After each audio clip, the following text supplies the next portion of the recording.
Bonjour mes amis.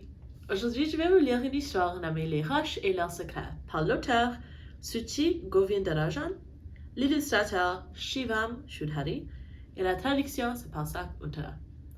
En premier, allons-y à travers une liste de vocabulaire que nous allons voir dans notre histoire. Pour commencer, nous avons des adjectifs. Le mot teln, qui veut dire dull en anglais, rugueuse, which means rough. Le nom masculin fer, qui veut dire iron. Le nom masculin amma, qui veut dire piles. Nous avons un verbe agréger, qui veut dire to combine. Nous avons un autre adjectif hermétique, qui veut dire airtight or sealed. Le verbe ensevelir, qui veut dire to bury. Un autre verbe effriter, qui veut dire to crumble. Nous avons un groupe de noms, la croûte de roche terrestre, qui est un groupe de noms féminin, which means the earth's crust. Nous avons un mot masculin, le manteau, qui veut dire the mantle. Le noyau externe, c'est un groupe de noms masculin, qui veut dire outer core. Le noyau interne, qui est un groupe de noms masculin, veut dire inner core. Les groupes de mots plaques tectoniques, qui est un groupe de noms féminin, qui veut dire tectonic plates.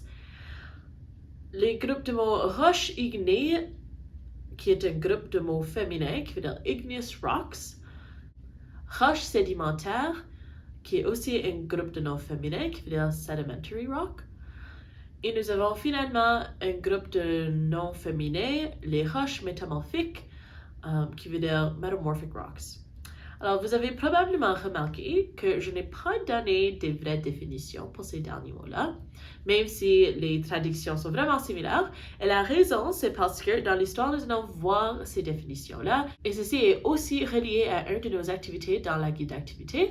Donc, assurez de bien écouter. Alors, commençons maintenant avec l'histoire Les roches et leurs secrets.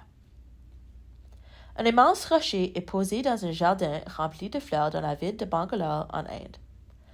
Des gens l'escaladent où ils font des pique-niques. Il y a 3 milliards d'années. Il est donc plus vieux que le jardin dans lequel il se trouve, plus vieux que la ville et même plus vieux que les dinosaures. Les roches font partie de la nature, au même titre que les plantes ou les animaux. Sur les plages, au bord des rivières, dans les forêts, au sommet des montagnes, il y a des roches partout. Certaines sont assez petites pour tenir dans nos mains, d'autres sont assez grandes pour être escaladées. Les roches peuvent être dures ou molles, brillantes ou ternes, rugueuses ou lisses, ornées de motifs ou unies. Les géologues sont des scientifiques qui étudient les roches et leurs secrets. Découvrent certains de ces secrets dans ce livre. Secret numéro 1. Les roches sont partout. La Terre est une planète rocheuse. Sous nos pieds, il n'y a que de la roche. Les roches sont composées de mélanges de minéraux. Même le sol et le sable sont constitués de poudre de roche et d'autres matériaux naturels. Sous les rivières, les mers et les océans, il n'y a que de la roche. Les couches rocheuses de la Terre. La croûte terrestre, couche de roche solide sur laquelle nous vivons. Le manteau, couche la plus épaisse et la plus solide, mais certaines parties peuvent fondre et se déplacer. Le noyau externe, couche liquide chaude constituée de fer. Le noyau interne, boule solide de fer lourde et chaude. Secret numéro 2. Les roches peuvent bouger et fondre. Les roches sont poussées vers le centre de la Terre, puis repoussées dans l'autre sens en permanence. Parfois, celles qui se trouvent à l'intérieur de la croûte et du manteau terrestre fondent, sous l'effet de la chaleur et de la pression. Elles se transforment alors en un liquide chaud appelé magma. Le magma qui est expulsé de la croûte terrestre par un volcan est appelé lave. Plus près de la surface de la Terre, de gigantesques morceaux de la croûte et du manteau supérieur, appelés plaques tectoniques, continuent de se déplacer lentement. Lorsqu'elles glissent les unes sur les autres, cela provoque des tremblements de terre. Lorsqu'elles entrent en collision, des montagnes se soulèvent. Cela se produit sur des milliers d'années.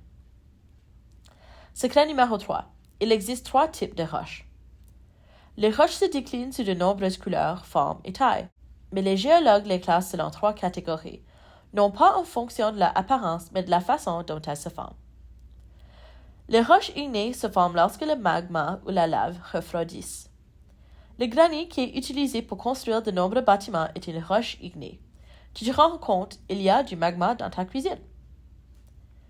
Les roches sédimentaires se forment lorsque de petits morceaux de roches, de minéraux, de sable et d'autres matériaux s'empilent les uns sur les autres. Au fil du temps, les sédiments compressés forment de nouvelles roches. Des amas de sable et d'autres minéraux peuvent s'agréger pour former du grès.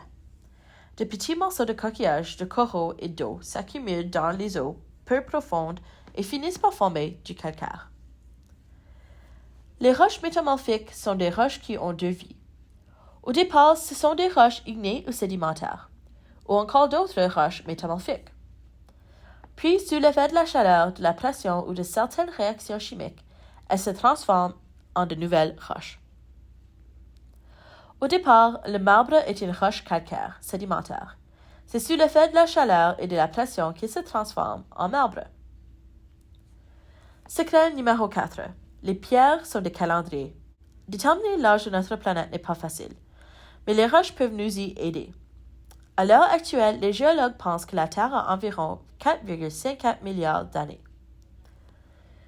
Secret numéro 5. Les roches renferment les souvenirs d'une vie ancienne. À l'intérieur des vieilles roches se trouvent des traces d'animaux et de plantes anciens. Moulage de mollusques, empreintes de mammouth, squelettes de dinosaures, empreintes de feuilles.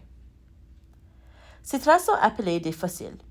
Les fossiles se forment lorsque les végétaux et des animaux morts sont recouverts de sable, de terre et d'autres matériaux naturels. Lorsque ces matériaux sont comprimés dans les roches, les restes y sont conservés, comme dans une boîte hermétique. Les fossiles nous aident à comprendre comment la vie a évolué sur Terre. Secret numéro 6. Les roches changent sans cesse. Les roches se brisent et s'empilent. Certaines deviennent de nouvelles roches. D'autres se dissolvent et se transforment en sable, en terre et en fond marin. Tout cela se produit très lentement, sur des millions d'années. Le gros rocher à l'Alba, à Bangalore, a subi une transformation lui aussi. Au tout début, c'était un certain type de roche. C'en est devenu une autre. Elle a été solide, puis en fusion. Actuellement, elle ressemble à une colline, mais autrefois, elle était ensevelie dans le sol. Des roches qui fondent, bougent et changent. Des roches qui se trouvent sous terre et sous la mer. Des roches qui sont groupées par trois. Des roches qui contiennent des années de souvenirs. Quels autres secrets les roches peuvent-elles bien renfermer? Tiens un journal des roches. Chaque fois que tu découvres une nouvelle roche, observe-la attentivement. Tu peux aussi commencer à collecter des roches, mais assure-toi que tu as le droit de les ramasser. Réponds à ces questions. Où as-tu trouvé cette roche? La roche est-elle rugueuse ou lisse? La roche est-elle dure? Se flétrit-elle lorsque tu appuies dessus? Est-elle de couleur unie ou de différentes couleurs? A-t-elle des rayures ou d'autres motifs?